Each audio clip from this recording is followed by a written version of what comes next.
Hello everyone. Welcome to Ken Studies. आज है 21 जुलाई। Start करते हैं आज के एमसीक्यू क्वेश्चंस। आज का फर्स्ट क्वेश्चन है, consider the following statements about national bank for financing infrastructure and development. यहाँ पर national bank for financing infrastructure and development से संबंधित कुछ कथन दिए गए हैं जिन पर आपको विचार करना है। फर्स्ट स्टेटमेंट है, it is a specialized development finance institution set up by an act of the parliament. And second, it is regulated and supervised by RBI as an all India financial institution. और यहाँ पर आपसे correct statement पूछा जा रहा है। आपको बताना है national bank for financing infrastructure and development से संबंधित यहाँ पर कौन से स्टेटमेंट्स करेक्ट है। और इस क्वेश्चन में आपका करेक्ट ऑप्शन हो जाएगा ऑप्शन सी। सो यहाँ पर आपके दोनों ही स्टेटमेंट्स करेक्ट हैं।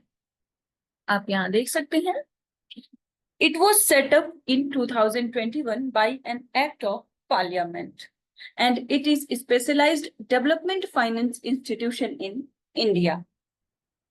सो ऑब्जेक्टिव की बात करें तो addressing the gaps long term non recourse finance for infrastructure development, strengthening the development of bonds and derivative markets in India and sustainably boosting the country's economy. ये इसके ऑब्जेक्टिव्स हैं। The principal idea behind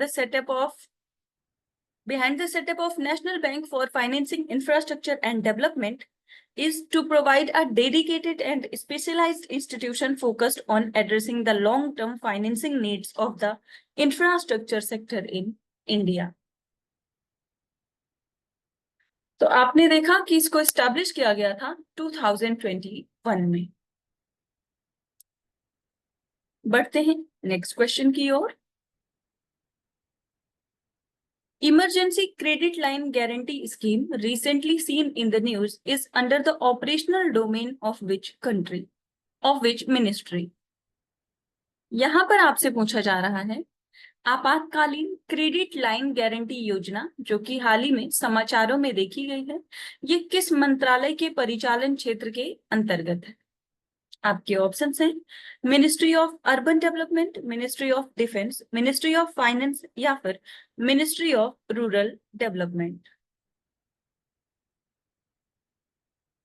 और इस question में आपका correct option हो जाएगा option C. So emergency credit line guarantee scheme जो है ये वर्क करता है under the ministry of finance. आप यहां देख सकते हैं, recently officials reported a 6% NPA rate under the emergency credit line guarantee scheme launched by India in 2020 to aid business hit by COVID-19. The scheme, managed by the Ministry of Finance, Department of Financial Services and National Credit Guarantee Trustee Company Limited, provides 100% guaranteed coverage to lenders. So, phases Emergency Credit Line Guarantee Scheme 1 to 4 expanded its scope across sectors, and sanctions are based on borrower assessments with no collateral or fees. तो आप ध्यान रखेंगे, इस scheme को launch किया गया था to aid micro small and medium enterprises sector in the view of economic distress caused by कोविड-19 पेंडेमिक, और ये वर्क करता है under the ministry of finance. बढ़ते हैं नेक्स्ट क्वेश्चन की ओर। Davis Strait, recently seen in the news, is located between which two regions? यहां पर आपसे पूछा जा रहा है डेविस जलडमरू जो कि हाल ही में समाचारों में देखा गया है, यह किन दो क्षेत्रों के मध्य स्थित है। आपके ऑप्शंस हैं Alaska and Russia, Greenland and Canada, Iceland and Norway या फिर साइबेरिया एंड कनाडा। आपको बताना है कि जो डेविस स्ट्रेट है उसकी अवस्थिति क्या है, वो किन दो क्षेत्रों के मध्य स्थित है। और इस क्वेश्चन में आपका करेक्ट ऑप्शन हो जाएगा ऑप्शन बी। सो ये स्थित है ग्रीनलैंड और कनाडा के मध्य। आप यहाँ देख सकते हैं। ये अभी चर्चा में इसलिए है because a micro continent has been discovered in the Davis Strait between Canada and Greenland formed millions of years ago due to tectonic plate shift. It features a 19 to 24 kilometer thick continental crust now named the Davis Strait Proto-Microcontinent. Strait की बात करें तो the strait spanning 650 kilometre north to south and 200 to 400 miles wide connects the Atlantic and Pacific Oceans via the Northwest Passage, but is impassable in winter due to ice. तो Davis Strait की बात करें तो it is a southern arm of the Arctic Ocean that lies north of the Labrador Sea, और ये Greenland और Canada के मध्य में स्थित है। बढ़ते हैं नेक्स्ट क्वेश्चन की ओर। Where has the central government approved the construction of a new military airbase and upgrading of an existing airfield? यहां पर आपसे पूछा जा रहा है केंद्र सरकार ने कहा नए सैन्य एयरबेस के निर्माण और मौजूदा एयरफील्ड के उन्नयन को मंजूरी दे दी है। आपके ऑप्शंस हैं अंडमान एंड निकोबार आइलैंड, गुजरात, केरला या फिर लक्षद्वीप।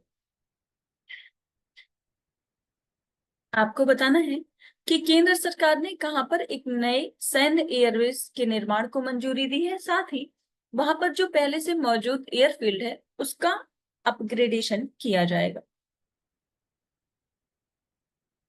और इस क्वेश्चन में आपका करेक्ट ऑप्शन हो जाएगा ऑप्शन डी। सो ये है लक्षद्वीप में। आप यहां देख सकते हैं The Indian government has approved the construction of 2 military airfields in Lakshadweep, including a new airbase at Minicoy and an extension of the existing airfield in Agatti Island. So these airfields will serve both military and civilian purposes, aiming to enhance the armed forces' reach and boost tourism in the region. The new Minicoy airfield will be integrated with the naval base INS Jatayu, which was commissioned in the March and is the nearest major military installation to the Maldives. The extension of the Agatti airfield will support increased air traffic and operational capabilities. बढ़ते हैं next question की ओर।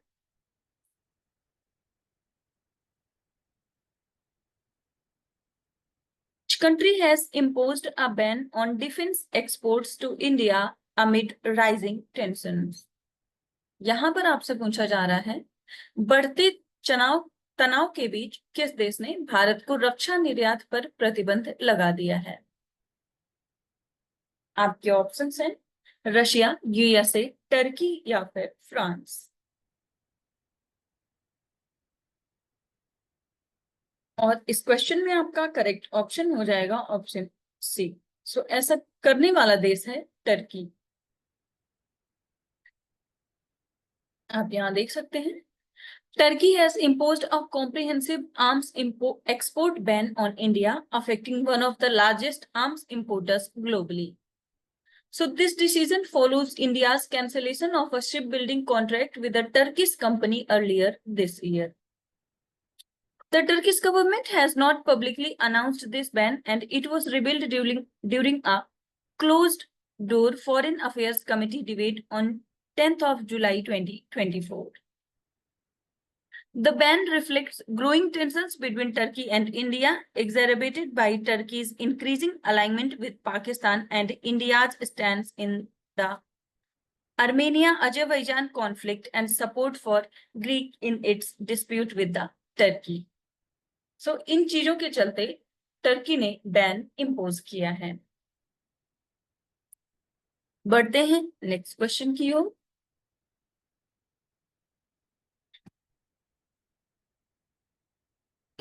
Form of Kirti program that was recently launched by the Union Sports Minister Mansukh Mandavia. यहां पर आपसे पूछा जा रहा है हाल ही में केंद्रीय खेल मंत्री मनसुख मंडाविया द्वारा लॉन्च किए गए कीर्ति कार्यक्रम का पूर्ण नाम क्या है या उसका पूर्ण रूप क्या है? आपके ऑप्शंस हैं Khelo India rising talent identification, second Khelo India rising talent initiative, third Khelo India rising training initiative या फिर खेलो इंडिया रैपिड टैलेंट आइडेंटिफिकेशन। यहां पर आपसे कीर्ति जो प्रोग्राम है उसका फुल फॉर्म पूछा जा रहा है और इस क्वेश्चन में आपका करेक्ट ऑप्शन हो जाएगा ऑप्शन ए। सो इसका फुल फॉर्म है खेलो इंडिया राइजिंग टैलेंट आइडेंटिफिकेशन। आप यहां देख सकते हैं the full form of Kirti is Khelo India rising talent identification and this programme aims to spot talented athletes across India including far-flung areas and develop their skills.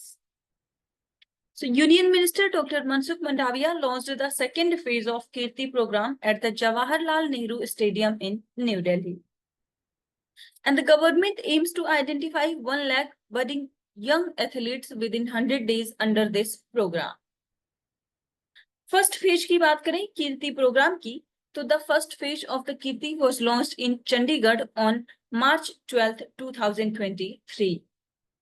And this program uses a decentralized and pocket-based talent identification approach to achieve mass participation and excellence in sports. तो आप ध्यान रखेंगे कीर्ति programme का संबंध है sports से और इसका फुल फॉर्म होता है खेलो इंडिया राइजिंग टैलेंट आइडेंटिफिकेशन। बढ़ते हैं नेक्स्ट क्वेश्चन की ओर। Which Indian actor will be honored as the ambassador for Indian art and culture at the Indian Film Festival of Melbourne 2024? यहाँ पर आपसे पूछा जा रहा है मेलबर्न के भारतीय फिल्म महोत्सव 2024 में किस भारतीय अभिनेता को भारतीय कला और संस्कृति के राजदूत के रूप में सम्मानित किया जाएगा? आपके ऑप्शंस हैं शाहरुख खान, आमिर खान, रामचरण या फिर रजनीकांत।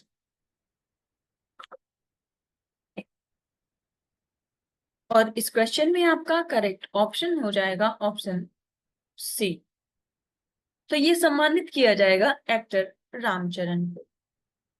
आप यहाँ देख सकते हैं Ramcharan will be honored at the Indian Film Festival of Melbourne 2024 and he will be awarded the Ambassador for Indian Art and Culture for his contributions to Indian cinema. He is recognized for his influential work in Indian cinema, particularly his role in the film RRR.